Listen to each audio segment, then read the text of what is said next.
अल्लाह, खुदा, ईश आदि नाम एक ही शक्ति के हैं। वो कैसा है, कहां है, कैसे मिलता है, किसने देखा है? ये प्रश्नवाचक चिन्ह पूर्ण रूप से हटाने के लिए अवश्य सुनिए जगत गुरु तत्वदर्शी संत रामपाल जी महाराज के अमृत वचन, सर्व पवित्र धर्मों के पवित्र शास्त्रों के आधार पर। महेंद्र सिंह जी गांव डराना से और इनकी पुत्री, देखिए आपके समक्ष ये भक्त महेंद्र सिंह जी गांव डराना से, इनकी बेटी परमिला। आज इस बेटी की शक्ल देखो, और उस दिन की अगर फोटो हमारे पास है कोई ना आपको दिखा देते तो इसकी शक्ल तो डर लग गया था। इतनी बूंदी शक्ल हो रही थी इस बेटी की, जो मुंह की हड्डी बढ़ रही, आंगड़ी इतनी लंबी लंबी नो, जो से सुना करते भूतनिया की हो जाया करें वो ऐसे। तो अब इस परिवार को जो परमात्मा ने राहत दी है, ये किस लिए दी है कि इनकी सच्ची श्रद्धा, सच्चा विश्वास परमात्मा में अटल श्रद्धा बनी रही। और ऐसे ऐसे उदाहरण और जनता को भी पता लगेगा। अब कौन पीछे रहेगा इस लूटन ने? ये आपके सामने है। इन्होंने बताया है कि ये देखो ये MRI है, ये मैंने बेरा भी ना था, एक्सरे कहूँ था मतलब, ये MRI है सारी। अन्यों कहते 2 घंटे में हुई थी इस बेटी की, एक एक नारे अंग इस दिमाग के, माइंड के यानी शरीर के, ये सारे ये MRI है। और 1.5 इंच हड्डी बढ़ गई थी। ये बुरा हाल इस परिवार का हो रहा था। आज परमात्मा ने फ्री ऑफ कॉस्ट इस बेटी को जीवन दान दे दिया। सतगुर जो चावे सो कर ही, 14 कोट दूत जम डर ही, ऊत भूत जम त्रास निवारे, चित्रगुप्त के कागज पाड़े। ये चित्रगुप्त के कागज पाड़ दिए परमात्मा ने। कहते संत शरण में आने से, सतगुरु शरण में आने से, आई टले बला, जय मस्तिष्क में सूली हो व काटे में टल जा। अभी छोरी की जान जानी थी, पैसा भी लगाना पड़ता, क्योंकि कोई नहीं रह सकता बिना पैसे लाए बिना। भाई लोग नो ना पेटा भर दे, बाद में धोखा लग गए, अगर हम ऑपरेशन करा लेते तो शायद जान बच जाती। पैसा भी लाते और बिरान मट्टी भी होनी थी। और आज परमात्मा ने वो सुख दे दिया जो भगवान का होता है। अब जाओ बेटा।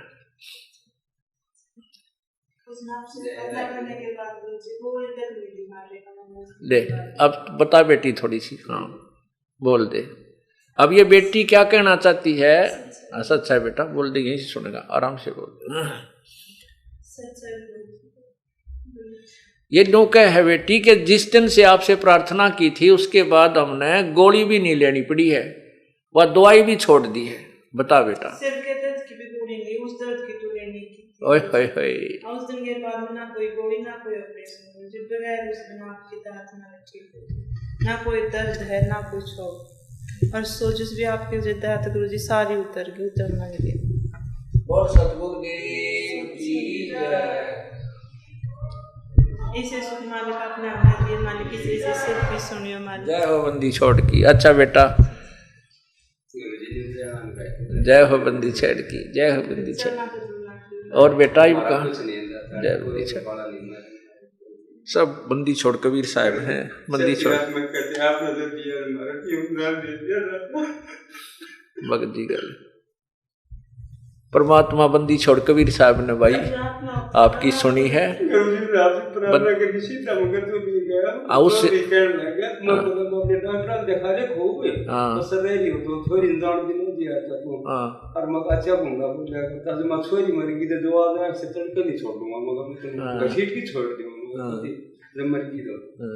और कुतरा भूत परे तो दे देवता किते को पूज ले मां कसर नहीं दियो। हां ठीक बात है। अपन ना करे करू जे प्रार्थना मुगाम तो करके है आगे तो नाम दे दिया।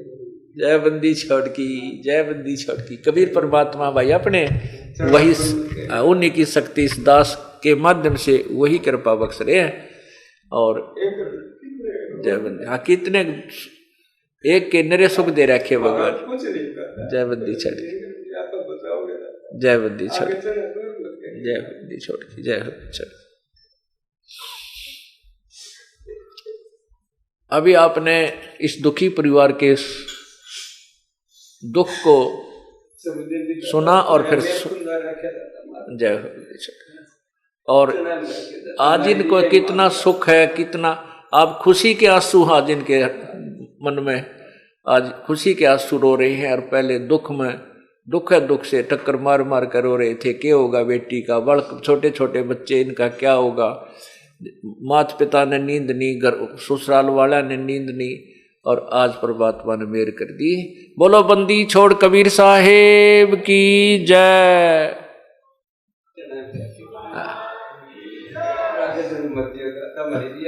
ठीक बात है, जय। अब आपको उस परमेश्वर की महिमा सुनाते हैं जो ऐसे सुख देता है, और वो स्वयं यहां आता है, अपनी महिमा आप ही बताता है। क्योंकि काल भगवान ने तो वो तत्व ज्ञान छुपा रखा होता है, वो तो उसने कति पृथ्वी से नाश कर दिया होता है। वो केवल दंत कथाओं पर आधारित करवा देता भक्त समाज को, और वो उसी के जाल में जन्मते मरते रहें, कष्ट पाते रहें, दुख पाते रहें। क्योंकि हम इस काल के बच्चे नहीं हैं, हम इस ब्रह्म की आत्मा नहीं है। आत्मा अपने बच्चों का दुख माता पिता को ही होता है। हम कबीर परमात्मा के बच्चे हैं, हम कबीर परमात्मा की आत्मा हैं, और अपने पिता को ही दुख होता है अपने बच्चों का को जब दुखी देखता है। तो वो परमात्मा यहाँ आता है। हमने गलती तो बहुत भयंकर कर रखी है, जैसा कि आपको सृष्टि रचना में कई बार सुनाया है। तो फिर भी कहते हैं, एक हरियाणा में कहावत है कि माँ बाप बेटा बेटी तो हो जाते हैं विमुख, लेकिन माता पिता नहीं हो सकते। बेटा बेटी तो कुपात्र बन जाते हैं, लेकिन माता पिता फिर भी उनके सुख की कामना करते ही रहते हैं, उनको फिर भी लाइन पर लाने की चेष्टा करते हैं, शायद अब भी समझ जाए, अब भी सुधर जाए। इसी उद्देश्य से वो परमात्मा इस काल लोक में आता है, और काल लोक में वो कितना कष्ट उठाता है। एक तो ये आप देख रहे हो, इस दास के साथ के खेचातानी कर रखी है न नकली संतों ने, क्यों इनकी पोल खुल है। अभी न मुश्किल माच रही है, थारी रोटी गई, जयु ज्ञान तुम्हारे अज्ञान का पता लग गया तो है, लेकिन ये कब तक छुपावेंगे। यह तो बात बिगड़ ली इनकी, ये राजी खुशी सरेंडर कर देंगे तो बढ़िया रहेंगे, नहीं तो जनता इन्हें गली में नहीं निकलने देगी जब सच्चे ज्ञान का पता लगेगा, और उनके द्वारा दिए गए अज्ञान से वो परिचित हो जाएंगे। ये न छुपन न जगह नहीं पाओगे। ऋषि महर्षि ये शांत ये बड़े बैठे मंडलेश्वर करोड़ों लोगों को भुकाए बैठे हैं, इनको छुपने को स्थान नहीं मिलेगा। ये जुबान नहीं निकाल सकते, एक बालक के सामने भी, हमारे तत्व ज्ञान परिचित बच्चे के सामने भी इनके जुबान बंद हो जाया करेगी। और ये पूरे विश्व में,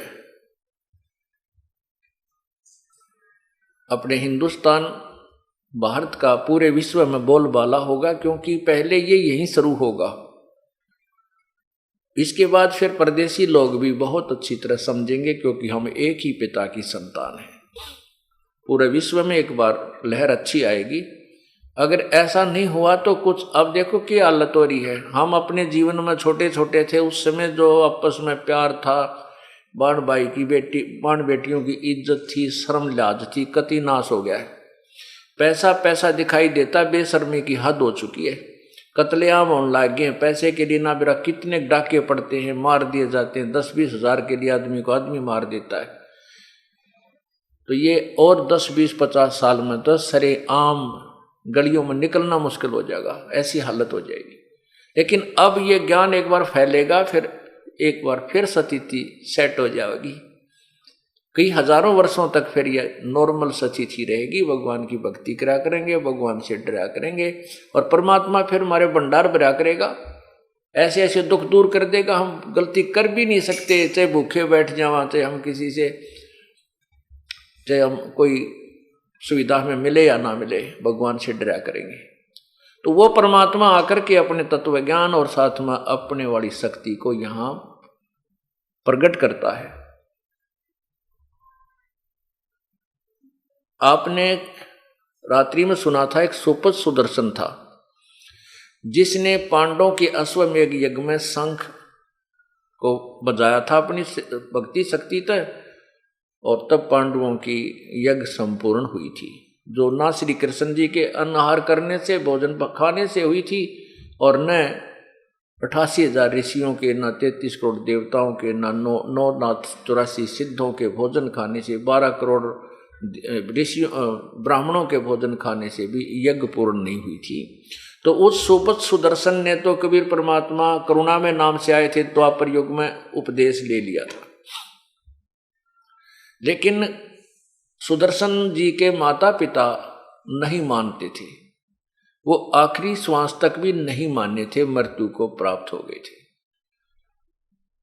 जब सुदर्शन जी को परमेश्वर ने कहा कि सुदर्शन बेटा अब तुझे सतलोक भेज रहा हूं, तेरे मन में कोई किसी प्रकार की कोई कामना हो, कोई मनोकामना यहाँ की हो, मुझे बता।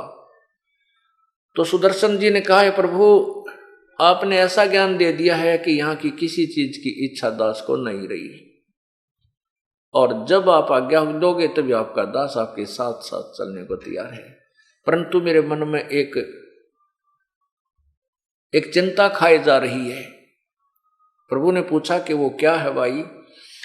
सुदर्शन जी ने बताया कि मेरे माता पिता बहुत ही अच्छी आत्मा थी, परमात्मा की भक्ति भी करते थे, वह भगवान विष्णु के उपासक थे, और मैंने बहुत समझाया उनको, आपने भी कहा, लेकिन वो नहीं माने। ये परमात्मा मेरी आपसे यही प्रार्थना है कि किसी जन्म में उनको मनुष्य शरीर मिले, अपनी आत्माओं को शरण में लेना और मोक्ष देना परमात्मा। तो प्रभु ने सोचा कि भाई देख काल का जाल, अब इस सुदर्शन के का मोक्ष होने का समय आया है, तो इसमें यह प्रेरणा भर दी। अब इसको माता पिता की चिंता सताओ। माता पिता जा लिए, मर लिए, कि तब भूत बने हैं, कि तब पशु बने पड़े हैं, लेकिन फिर भी वो ममता खड़ी कर दी। इच्छा दासी संत, इच्छा दासी काले की, या खड़ी रहे दरबार। कहते हैं कि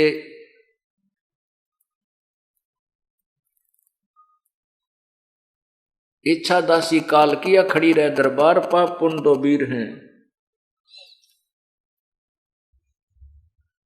ये इच्छा जो है ये काल की खास एजेंट है। ये चाह जो है आदमी को यहीं राख लेती है, कोई चाह रह जा किसी प्रकार की।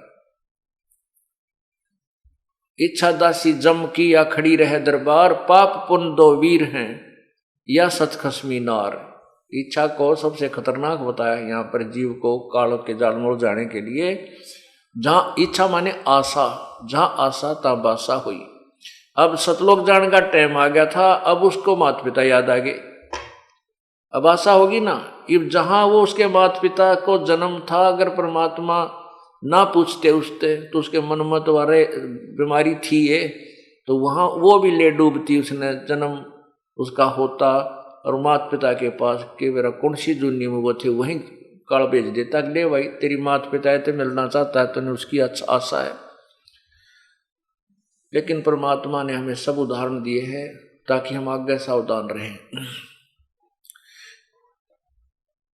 अब उसने परमात्मा ने कहा ठीक है बेटा तू चिंता मत कर, तेरे माता पिता ने मैं पार कर दूंगा, ये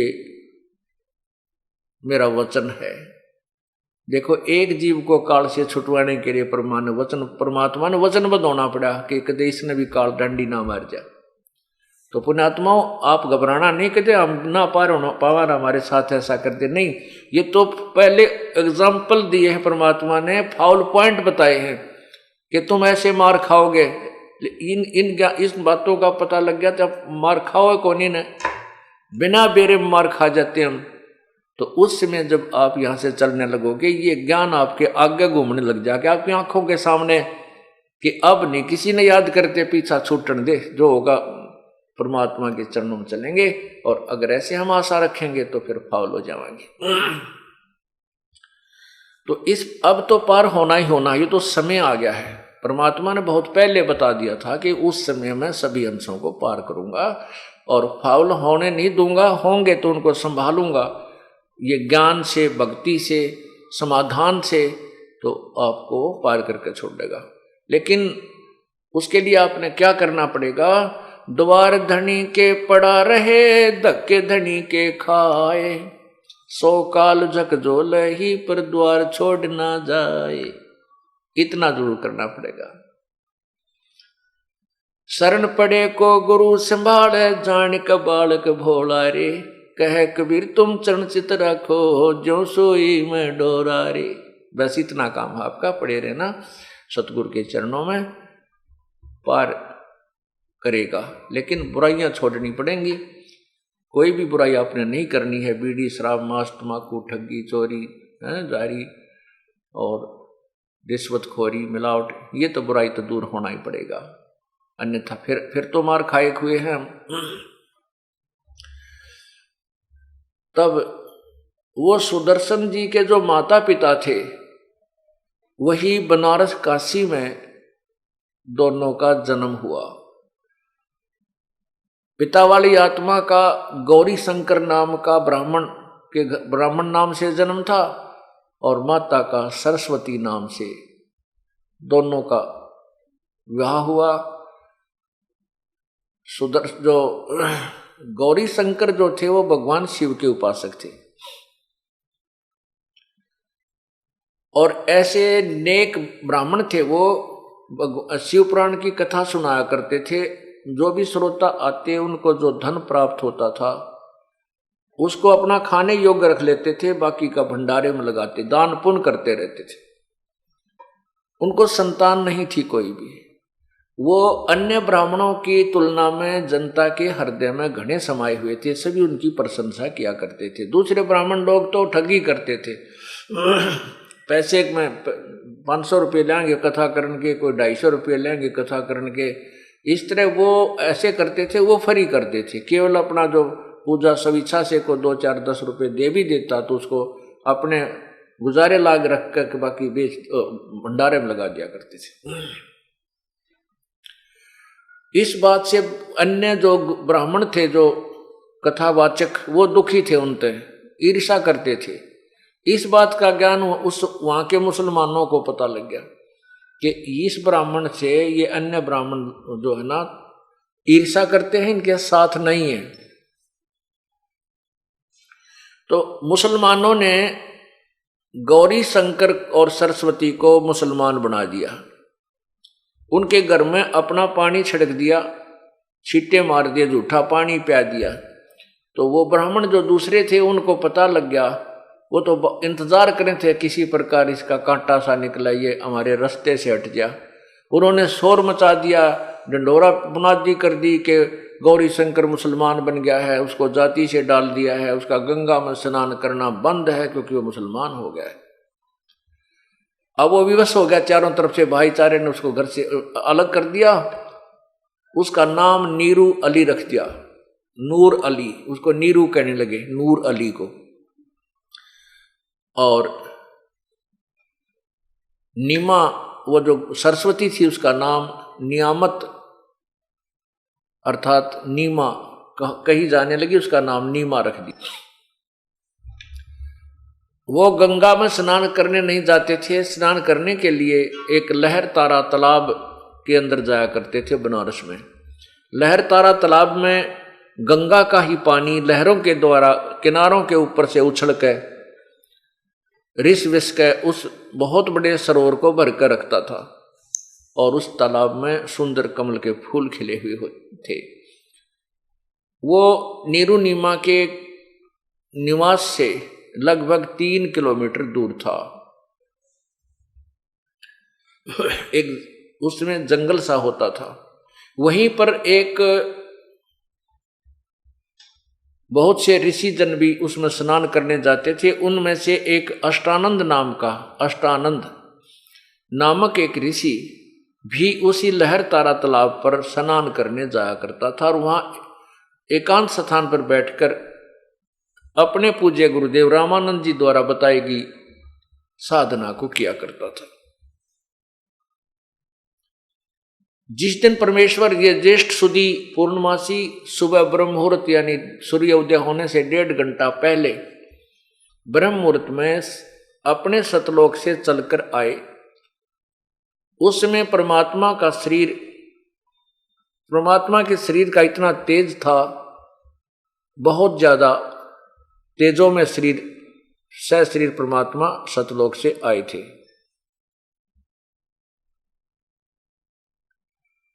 उसमें अष्टानंद जी जो ऋषि थे वो स्नान करके और अपनी साधना करने के लिए तत्पर हुए थे।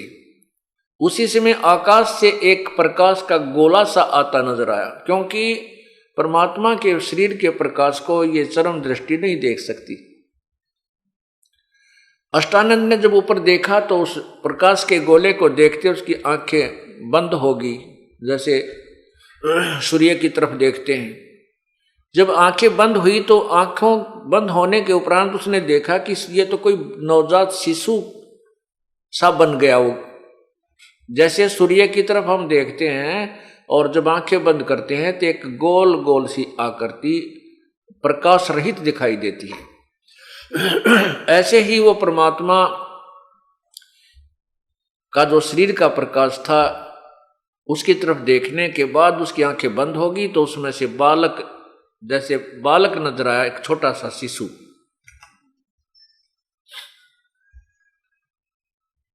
उसने दूसरी बार जब आंख खोली तो उस समय वो प्रकाश का गोला लहर तारा तालाब के एक कोने में आकर सिमट गया था।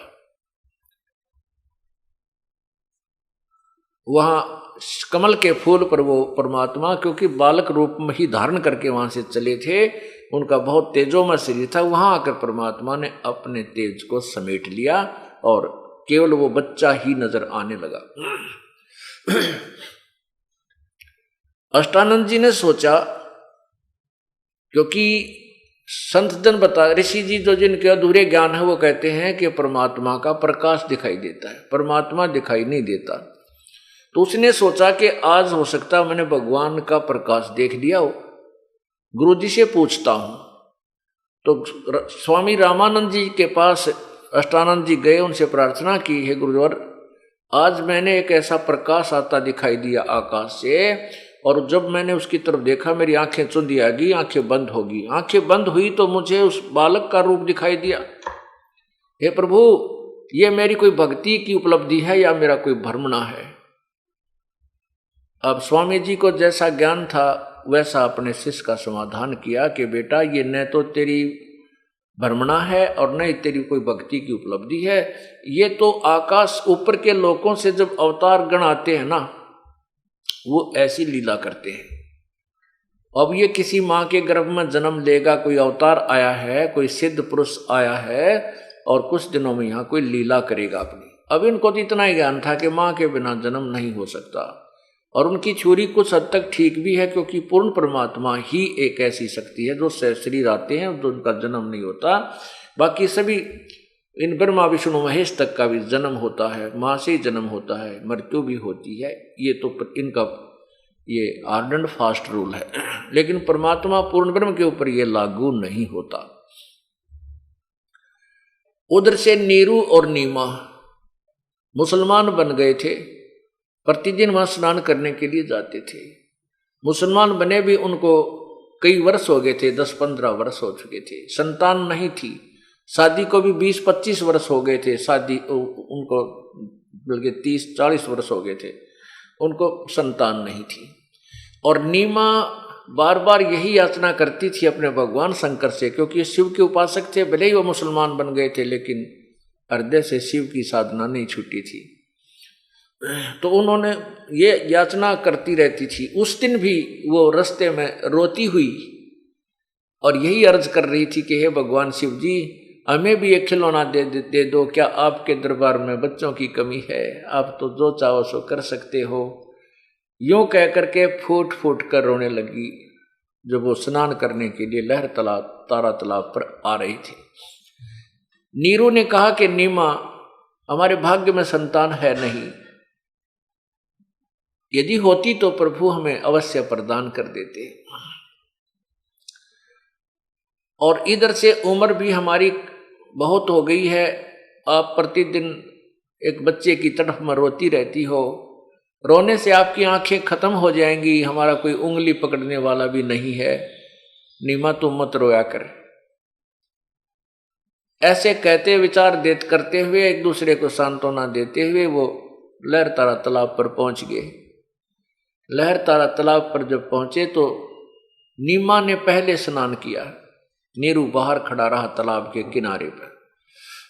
जब नीमा स्नान करके बाहर आ गई तो नीरू स्नान करने के लिए प्रवेश कर गया तालाब में। अब नीमा जिस वस्त्र को बांधकर पहनकर स्नान किया था उसको धोने के लिए पुनः उस सरोवर के किनारे गई कपड़ा धोने के लिए, तो उसने क्या देखा कि कमल के फूल के ऊपर कोई चीज हिल रही है, कोई वस्तु हिल रही है जैसे सर्प हो। परमात्मा क्या कर रहे थे कि एक नवजात शिशु के रूप में थे, बालक के रूप में, और एक पैर के अंगूठे को मुंह में चूस रहे थे, एक पैर के अंगूठे को, एक पैर को हिला रहे थे ऐसे। तो पहले तो नीमा ने सोचा कि कोई सर्प ना हो और मेरे पति को डस ले। फिर जब ध्यान से देखा तो देखा उसमें तो बच्चा है, नवजात शिशु है। अपने पति को आवाज लगाई कि देखियो जी, देखियो जी, बच्चा जल में डूबेगा, बच्चा कमल के फूल पर ये पानी में डूबेगा, इसको उठाकर लाना, कृपा कीजिए। अब नीरू स्नान कर रहा था, ऐसे डुबकी लगा रहा था और कहने लगा, नीमा तू पागल होली कती, कितनी बार तुझे मना किया कि छोड़ दे इस बैम को, हमारे भाग्य में संतान नहीं है, भगवान कहाँ से देगा। अब तुझे पानी में भी बच्चे नजर आने लगे तो मेंटल होएगी। अब नीमा कहती है, फिर जोर से कसक से कहा कि मैं सच्ची कह रही हूं, देखो तो एक बार, देखो इधर। अब जिधर वो हाथ कर रही थी, संकेत कर रही थी, अब नीरू ने भी विवश होकर देखा तो सामने थोड़ी सी दूरी पर वो बालक कमल के फूल पर विराजमान था। अब नीरू ने आओ देखा ना ताओ देखा, कमल के फूल समेत उस फूल को भी तोड़ कर साथ उठा लिया और नीमा को बच्चा थमा दिया।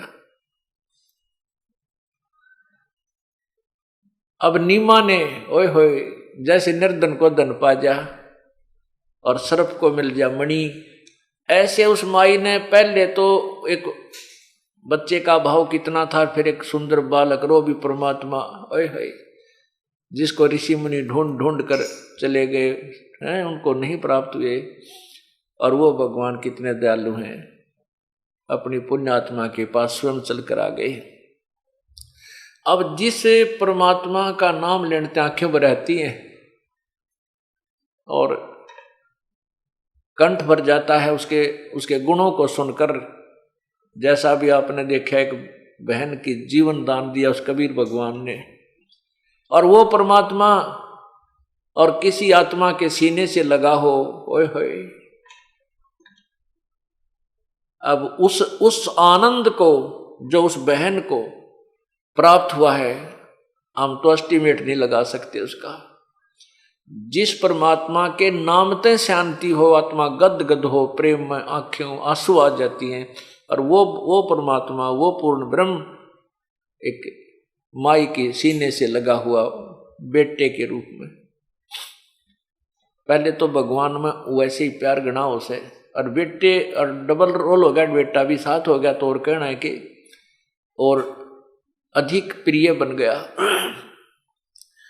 अब वो नीमा इतनी खुशी मना रही थी उस बच्चे का, कदे मुंह चूमे, कदे सीने से लावे, फिर उसकी तरफ बार बार देखे, उसे अर्थात उसे खूब लाड कर रही है जैसे माँ करती है अपने बेटे के। इतने में नीरू स्नान करके बाहर आया तो उसने विचार किया कि इस लड़के को यदि हम घर ले जाएंगे तो नगर के लोग हमारे पीछे पड़ जाएंगे और कहेंगे तुम किसी का चुरा के लाए हो, तुम्हारे तो कोई संतान थी नहीं, तुम कहाँ से लाए हो, बताओ हमें। हम कहेंगे कमल के फूल पर पाया मिला है तो कति झूठे बताओगे कि देखो झूठो, कमल के फूल पर बच्चा कभी स्थिर रह ही नहीं सकता। पहले तो हमें हिंदू से मुसलमान बना डाला, अब हो सकता हमें ये नगर निकाला दे दे, ये नगरी से ना निकाल दें और बच्चे को भी छीन लेंगे। इस दृष्टिकोण से उसने अपनी पत्नी नीमा को समझाया कि नीमा इस बच्चे को यहीं रख दे, हम नहीं लेकर चलेंगे। नीमा कहने लगी इस बच्चे के बिना मैं जीवित नहीं रह सकती, ना जाने इसने मेरे ऊपर के जादू कर दिया, मेरी जान जा सकती है, ये बच्चा मेरे से कोई ले नहीं सकता, मैं इसको छोड़ नहीं सकती। अब नीरू ने उसको समझाया कि देखो ऐसे ऐसे बात बनेगी, ना तो बच्चा रहेगा और हमें देश निकाला भी मिल जाएगा। लेकिन नीमा नहीं मानी, कहने लगी मैं इस बच्चे के साथ भीख मांग कर खा लूंगी पर बालक न छोड़ू नहीं, या नहीं छोड़ सकती। फिर माई में बहन में एक दया गणी होती है, और नवजात बालक तक किससे का भी देख ले उससे को प्यार देती है। और फिर वो तो एक परमात्मा आए थे, तो नीरू की बात की जब अवहेलना कर दी नीमा ने, पहली बार जिंदगी में अपनी पत्नी की तरफ उसने हाथ उठाया था, थप्पड़ उठा कर कहने लगा कि नीमा तू घनी अनाड़ी हो गई है, जिद्दी हो गई है, मैंने आज तक तेरी किसी बात को नहीं मना किया था, क्योंकि इसलिए कि आपके संतान नहीं है और मैंने तुझे हर तरह से खुश रखने की चेष्टा की, तेरी प्रत्येक जिद को मैंने सहन किया, इस कारण से तू जिद्दी बन गई है, आज आगा पीछा कुछ नहीं देख रही है, रख दे इस बच्चे को, ये नहीं तेरा थप्पड़ मारूंगा। अब जो ही उसने ऐसा हाथ किया आगे को चला तो परमात्मा नवजात शिशु रूप में कबीर परमेश्वर बोले कि नीरू ए नूर अली तू मुझे अपने घर ले चल, तेरे पर कोई आपत्ति नहीं आवेगी। इतना कहते ही वो घबरा गया कि छोटा सा बालक बोल पड़ा, कहीं ये फरिश्ता ना हो, कोई सिद्ध पुरुष ना हो, तुझे कोई श्राप ना दे दे। नू डर गया और चुप करके अपनी पत्नी के साथ साथ हो लिया। घर पे ले आए। अब घर पे लड़का आते ही नगर उस कॉलोनी में रोड़ा पड़ गया, पूरी काशी में जो है ना सारे देखने चल पड़े, इतना सुंदर बालक कति जमा, इतना सुंदर बालक कभी आज तक देखा है को नहीं, इतनी रौनक है उसके चेहरे पे, तो जो भी देखा वो ठगा सा रह जावे। इतना सुंदर बालक, कोई कह ब्रह्मा है, कोई कह विष्णु है, कोई कह शिव जी का अवतार है, कोई कहे ये देवता आया है, कोई कहे इंद्र ही प्रकट हो गया है, इनका इंद्र ही आया है, और ऊपर देवता कहते हैं हम तो है नहीं भाई, कि वो किसी और ही लोक से आया है। अब कुछ दिन के बाद काजी आगे नाम धरने के लिए, काजी आगे नाम रखने के लिए, बच्चे का नामांकन करने के लिए, वो कैसे नामांकन करते हैं कि उनकी एक कुरान शरीफ होती है,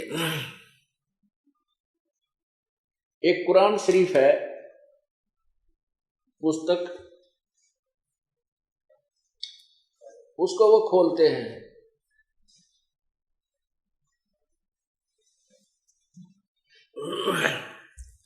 ये है पवित्र कुरान शरीफ। इसको ऐसे खोलते हैं जैसे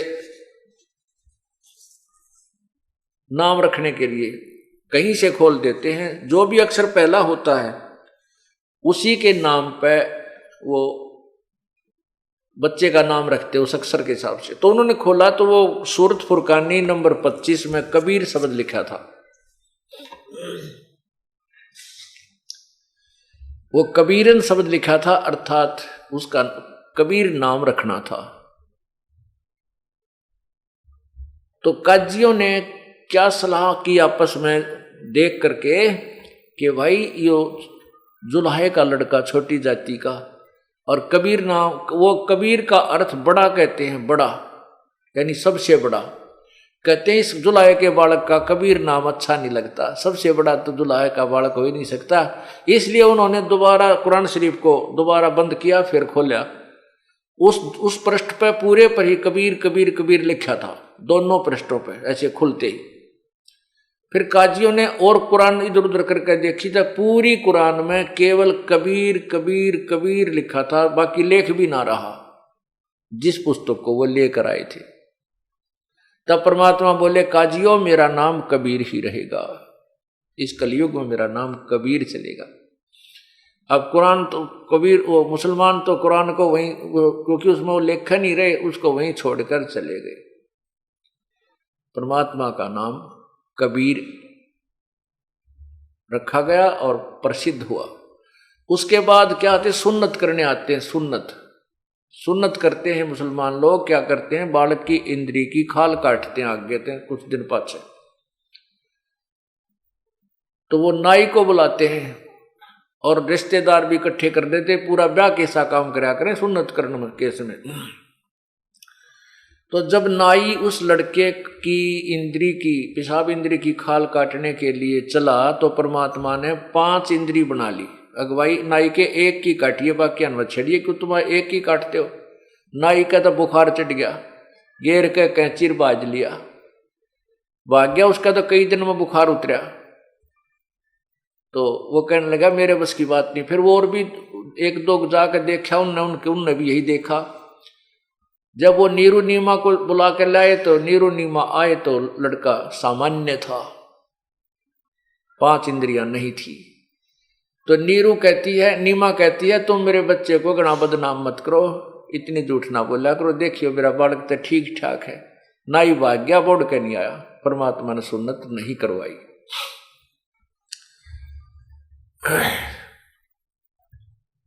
पुण्यात्माओं, इस प्रकार परमात्मा ने अपनी लीला की। फिर जब 5 वर्ष के हो गए तो रामानंद ऋषि के साथ उन्होंने गोष्ठी की, उनका भ्रम तोड़ा। जो वेदों के पराकांड विद्वान माने जाते थे, जब परमात्मा ने अपना ज्ञान सुना तो उन्हें कह का भी पता नहीं था भक्ति के मार्ग का।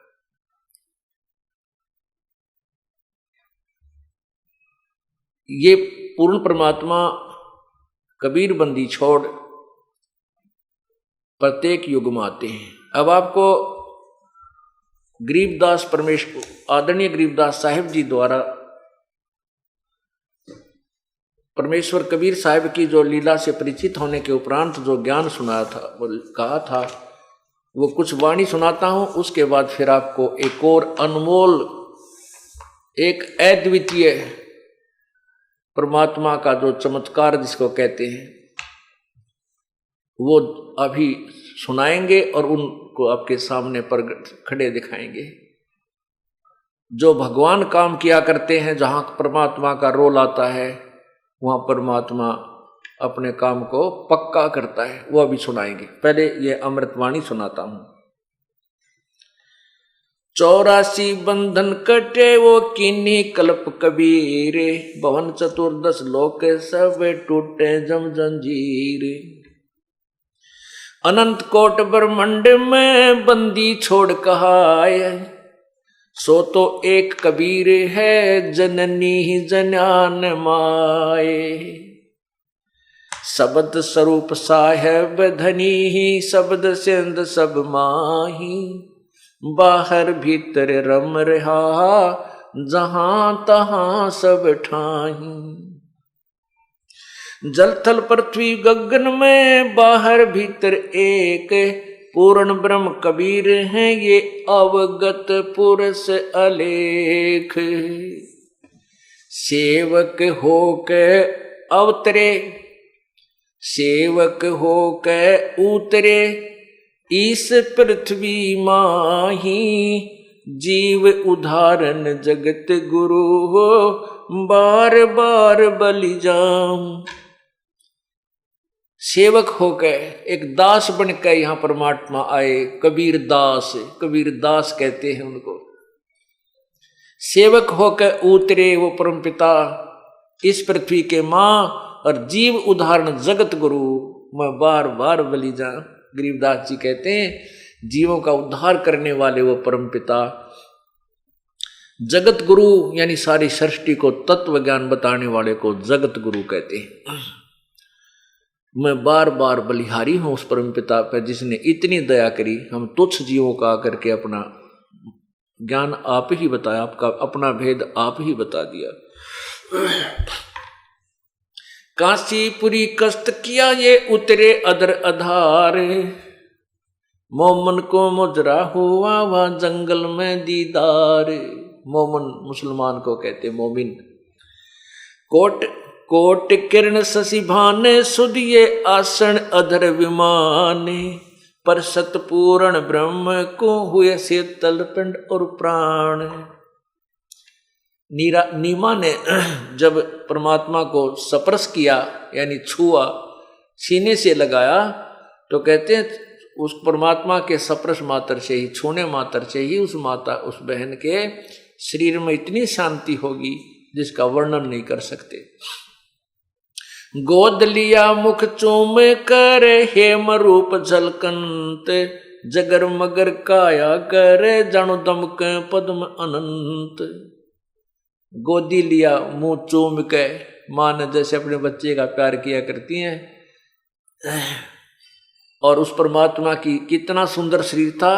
हेम रूप झलकंत, जैसे स्नो वाइट कहते हैं ना, स्नो वाइट यानी बर्फ जैसा सफेद। हेम रूप बर्फ की तरह इतनी सुंदर सफेद शरीर मालिक का था, और जगर मगर काया करे, इतना ऐसा झलक निकला थी उनके शरीर से, ऐसा इतना नूर था मालिक के शरीर का कि बहुत से पदम झलक रहे हों। काशी उमटी गुल भया ये मोमिन का घर घेरे, कोई कह ब्रह्मा विष्णु है, कोई कह इंद्र कुबेर।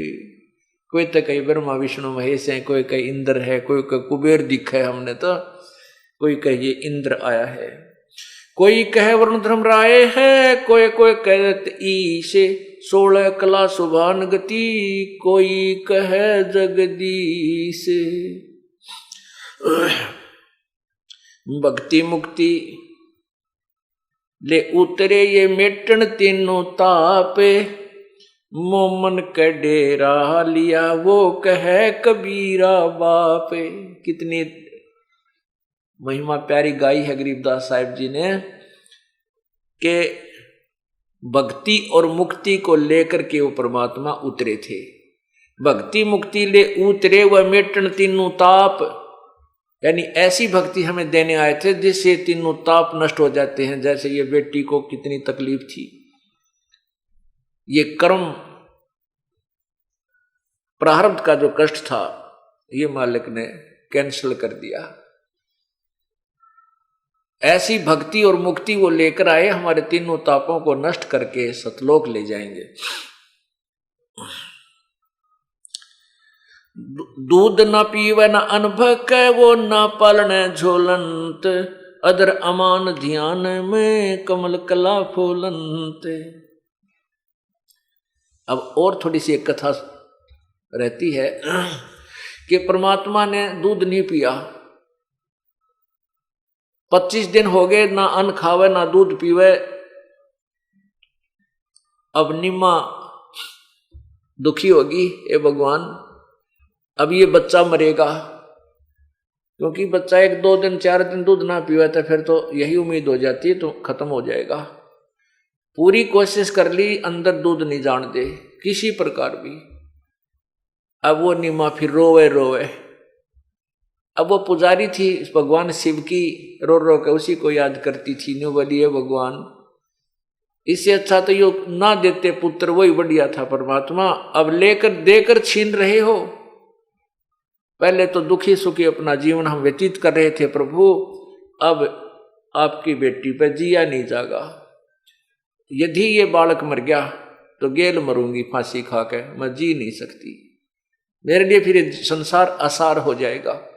इस प्रकार वो रो रो के सारी रात काटी। सुबेरा पर शिव भगवान अपने शिवलोक से एक ब्राह्मण रूप बना के उस नीरू के घर के सामने आके खड़ा हो गया और बोला, बेटी क्यों रो रही हो? भगवान शिव बोले, क्यों रो रही है बेटी? नीमा रोती रोती नहीं बोली, बोला नहीं गा, इतना कंठ उसका रुंधा हुआ था। शिव जी ने कहा, बेटा बता क्या बात है, क्यों रो रही है? नीमा रोती हुई कहने लगी, ब्राह्मण आप जाओ, मेरे दुख न मत सुनो, नहीं आप भी रो पड़ोगे, आप भी रोने लग जाओगे। ब्राह्मण रूप में प्रभु शिव जी ने कहा, बेटी नो ऐसे कहते हैं अपना दुख दूसरे ने बता दे, कुछ हल्का हो जाता है, हो सकता है मैं कोई समाधान कर दूं तेरा, अपना तेरे लेवल का समाधान ब्राह्मण मेरा नहीं है।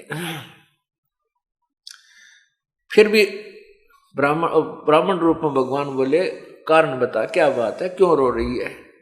तब रोती रोती कहने लगी कि पहले तो हमारे संतान नहीं थी, एक दिन मैंने अपने भगवान शंकर से प्रार्थना की थी, सच्चे दिल से रोई थी, उसी दिन कमल के फूल पर मुझे ये लाल दिया था। अब शिव जी को पता भी नहीं कौन लाल दे रखा था, क्योंकि था देने वाला तो कोई और है, फिर भी हम जिसकी पूजा करते हैं, जिसको हम इष्ट मानते हैं, उसको उसकी जितनी समर्थता है वो हमें लाभ अवश्य देता है। तो उस लड़के जी पहले तो हमारे संतान नहीं थी, फिर ये पुत्र मिला है, अब ये 25 दिन का हो गया, कुछ खाता ना पीता, इसलिए रो रही हूं कि ये बालक मरेगा, मैं भी साथ मरूंगी, जीऊं नहीं कति, मैंने पक्का इरादा कर रखा है, फांसी खाऊंगी। तब भगवान शिव ने कहा, इस बालक को मुझे दे बेटी। अब नीमा ने उठाकर वो बालक जो दिया भगवान शिव को, तो ऐसे गोदी में लेकर, हाथों में लेकर शिव जी ने बालक से की नजर में नजर मिलाई, तो कबीर परमात्मा ने कहा कि हे शिव भगवान, इस मेरी माता को कहो कि एक कुंवारी गां मंगवा ले और आप उसके ऊपर हाथ रख देना, वो दूध देने लग जाएगी, और फिर वो उस दूध को मैं पीऊंगा। ऐसे 7 बार वार्तालाप भगवान शिव की और नवजात शिशु रूप में परिपूर्ण परमात्मा की हुई। तब भगवान शिव ने कहा कि नीरू तेरा पति कहाँ है बेटी। तब उसने आवाज लगाई कि वो, तभी नीरू आ गया। उसे कहा कि बेटा ऐसे कर, एक कुंवारी गां ले आ बछिया, और एक बढ़िया कोरा मटका ले आना, पात्र छोटा सा जिसमें 5-7 किलो दूध आ जावे, कुमार के ताजा लाना, और शीघ्र आ जा। वो तो शीघ्र ही जा करके एक गाय ले आया, कुंवारी बछिया जो दूध छोड़ रही हो और नए दूध ना हुई हो, यानी बिल्कुल। तो इस प्रकार उस बछिया को ला करके खड़ा कर दिया। भगवान शिव जी ने उसके ऊपर हाथ रख दिया। उस बछिया के दूध बड़े लंबे लंबे थन हो गए, थनों से दूध अपने आप झरने लग गया। वो जो पात्र लाए थे, मटका छोटा सा गड़ा, उसको थनों के नीचे रख दिया, वो भर गया। जब अपने आप दूध बंद हो गया, प्रतिदिन वह गाय दूध देने लगेगी। और उस कुंवारी गाय के दूध को परमात्मा ने पिया। तब नीमा के शांति हुई, परमात्मा बड़े होने लगे। अब यही प्रमाण ऋग्वेद मंडल नंबर 9 सूक्त नंबर 1 के मंत्र नंबर 9 में है। उसमें क्या लिखा है कि वो शिशु रूप में प्रकट परमात्मा को जब वो प्रकट होता है पूर्ण ब्रह्म, तो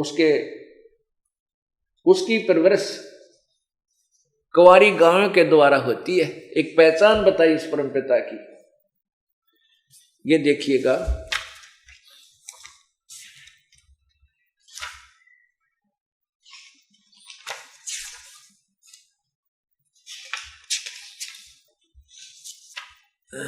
ये देखा, इन अनुवादकर्ताओं ने अनुवाद नहीं करना आया, फिर भी सच्चाई को दबा नहीं पाए। ये है ऋग्वेद 9-10 मंडल। यहां देखना, इधर ऋग्वेद मंडल नंबर 9 सूक्त नंबर 1 का ये मंत्र नंबर नीचे देखना 9, ये 9 है। इसमें लिखा है कि इमम माने उस, सोमम माने सोम स्वभाव वाले श्रद्धालु पुरुष। यहां लिखना था उस सत्पुरुष को, पूर्ण परमात्मा को। शिशुम माने कुमार अवस्था में, यानी बालकपन में ही। अभी सब प्रकार से अधन्या माने अहिंसनीय लिखा है, अधन्य माने बिना दनाई। हमारे इस हरियाणा में और खासकर रोहतक जिले में बिना धनाई गऊ ने, बिना धनाई यानी जो कभी नए दूध ना हुई हो उसको अधन्या कहा करें। बिना धनाई कह ले चाहे अधन्य कह ले, बिना यानी बिना नए दूध हुई कंवारी, इसने अहिंसे गौएं तृप्त करती हैं यानी पालन करती हैं उस बच्चे का ऐश्वर्य की वृद्धि के लिए। अथवा उक्त श्रद्धालु पुरुष को यहाँ भगवान लिखना चाहिए था, ऐसनीय वाणियां, अब वाणियां लिख दिया, ऐश्वर्य की प्राप्ति के लिए संस्कृत करती हैं। इसका अर्थ ये है कि जब वो परमात्मा बालक रूप धारण करता है, जब वो बालक रूप को धारण करके प्रकट होता, उस समय उसकी परवरिश कंवारी गायों से होती है। बोलो सतगुरुदेव की। अब आपको एक अनमोल कहानी सुनाता हूं, बिल्कुल सच्ची। एक मध्य प्रदेश में भिंड जिला है, वहां से कई भक्तों ने उपदेश प्राप्त कर रखा। भिंड जिले में कोई गांव है आसपास, वो जहां पर आए हुए हैं। वो कहाँ है, एक बार खड़े हो बच्चे, ये दोनों भाई हैं, इनकी कथा सुनाता हूं। तुम आगे आ जाओ बेटा, यहां आ जाओ मेरे पास एक बार, पढ़ के मैं सुनाता हूं। सामने ये खड़े, इनके पिताजी भी आए हुए हैं, क्या यहां पर? उनको भी बुला लो आगे को।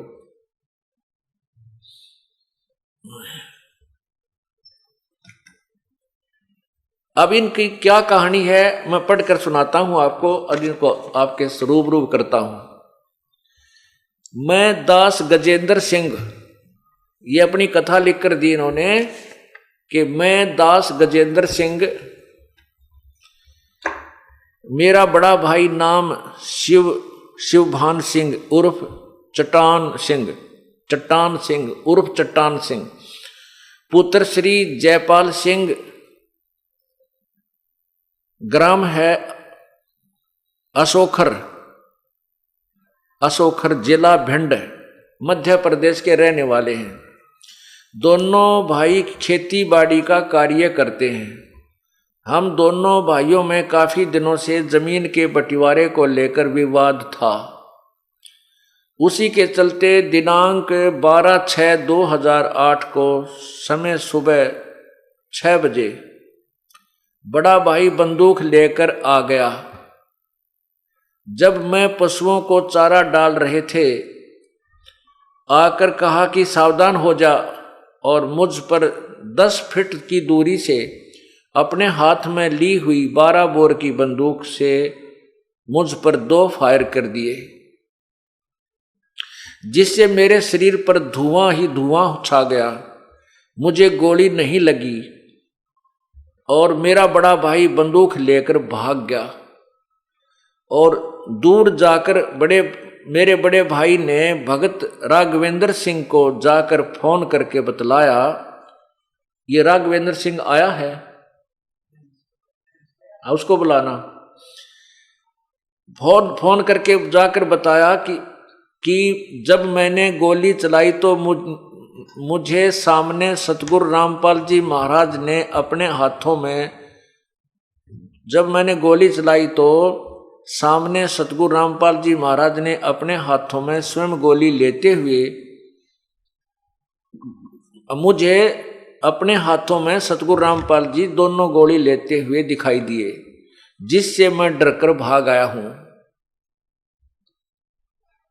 अब देखो पुण्यात्माओं, ये सामने पूरा परिवार खड़ा है, कोई न सोचा आगे पाछे गपोड़ पेल दे होंगे, ये आपके समक्ष खड़े हैं।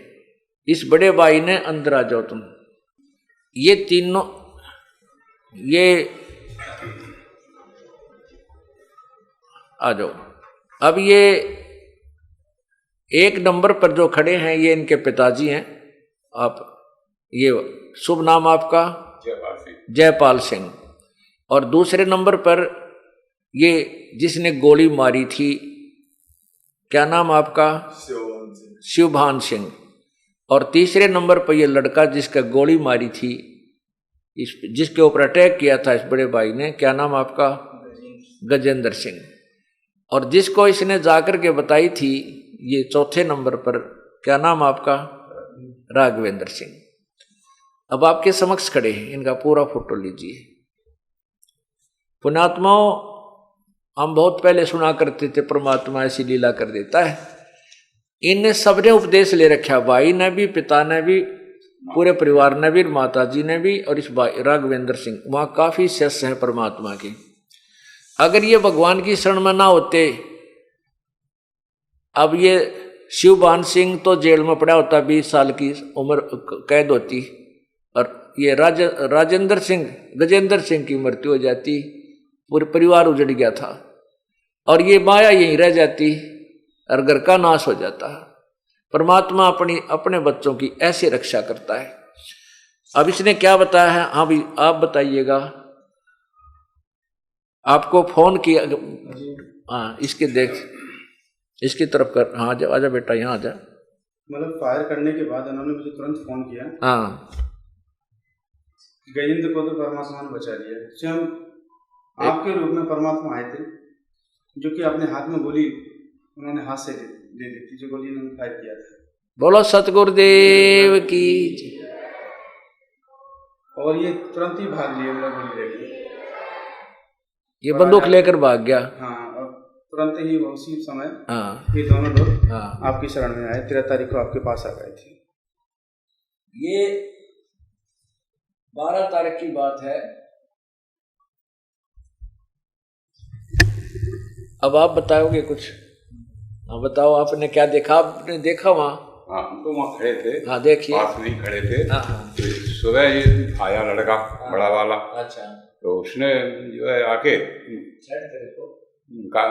इन्होंने कहा होगा कि मेरी जमीन तुमने जोत ली है, छोटे वाले ने। तो इसने ये लेके बंदूक और सुबह आके इन्होंने फायर शुरू कर दी।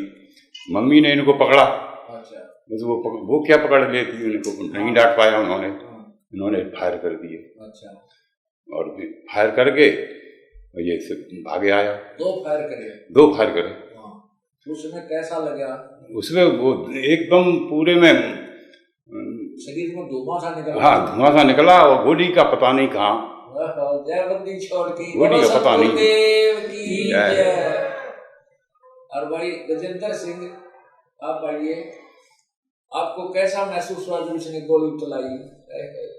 हमें कुछ भी पता नहीं चला, मालिक ने एकदम सावधान कर दिया था। जैसे हमें कुछ भी नहीं मालूम कि मेरे साथ क्या हो रहा है।